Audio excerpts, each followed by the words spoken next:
Bonjour, nous sommes toujours sur For Change en direct de Uspring. Nous parlons learning et j'ai la chance d'avoir sur ce plateau Julien Galvez de 4S Consulting. Bonjour Christian. Bonjour Julien, vous êtes cofondateur de 4S C'est Consulting. ça.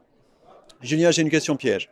Ah, Récemment, très récemment, la philosophe Julia de Funès a écrit un article intitulé Les soft skills nous conduisent vers la médiocrité.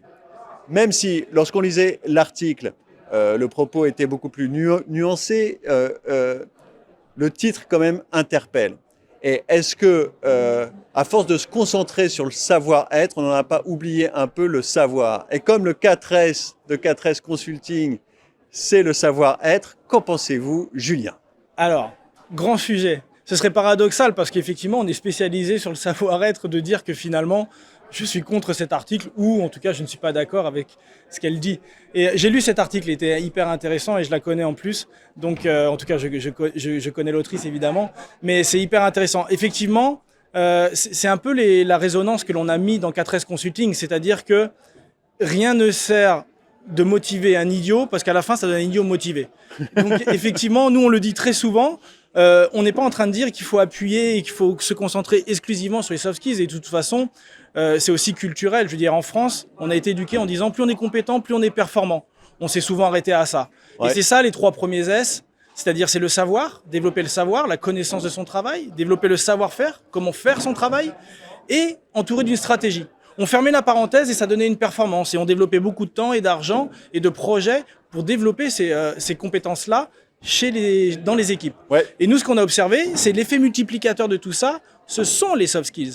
C'est le savoir-être. Et c'est pour ça qu'on a appelé notre entreprise le 4S, parce qu'on est spécialisé sur le 4e S, les soft skills, le savoir-être, le comportement, l'attitude.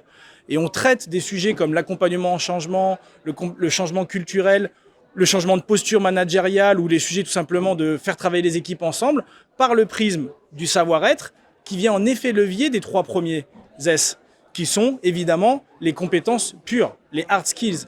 Mais comme je vous l'ai dit, rien ne sert de travailler tout ça si jamais ça n'a pas été fait en amont. Donc nous, on s'est spécialisé là-dedans parce qu'on estime que les entreprises ont tout ce qu'il faut en interne pour développer tout sauf les soft skills. Parce que les soft skills, vous savez, pourquoi c'est extrêmement compliqué? Les entreprises dépensent pas forcément trop de temps là-dessus parce que c'est très dur de changer les comportements. Ouais. Et donc, c'est pour ça qu'on nous bassine énormément en disant « oui, c'est ça qui fait la différence ». Donc, c'est vraiment intéressant. Et effectivement, je suis d'accord avec cette dame et par rapport à tout ça. Donc, peut-être aussi qu'elle en a marre qu'on soit bassiné par les soft skills. Donc, peut-être ça vient aussi de là. Mais en tout cas, nous, c'est notre cœur de métier et on n'oublie jamais. Voilà, rien ne sert de motiver un idiot. Voilà. Alors, très tout bien. Simplement. Deuxième question. Sur Uspring, on parle beaucoup learning. Il y a des formations soft skills. Quand est-ce qu'il faut former? Quand est-ce qu'il faut coacher? Waouh! Hein? Décidément, que de questions. Mais ça tombe sur moi, mais avec grand plaisir d'y répondre.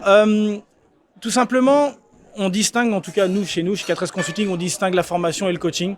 Pour nous, c'est vraiment 2 choses différentes. Très galvaudées, là aussi, une nouvelle fois, parce que parfois, on mélange un petit peu tout ça. On dit, ah bah oui, je vais coacher, mais finalement, c'est de la formation, etc. C'est peut-être des questions aussi parfois de budget, en tout cas par rapport à la réglementation. Mais la formation, c'est vraiment la montée en compétences. Le coaching, on va l'assimiler, en tout cas, de l'accompagnement d'équipe sur des sujets bien plus, je dirais, différents, du type comment changer la posture managériale. Ça veut dire que ça passe par du coaching. C'est-à-dire que c'est vraiment... On va non pas leur donner tout de suite des modèles et des choses à appliquer avec de la mise en situation, mais plutôt d'essayer de leur faire travailler sur est-ce que je suis capable d'agir différemment? Est-ce que j'ai la capacité d'avoir un autre mode de fonctionnement?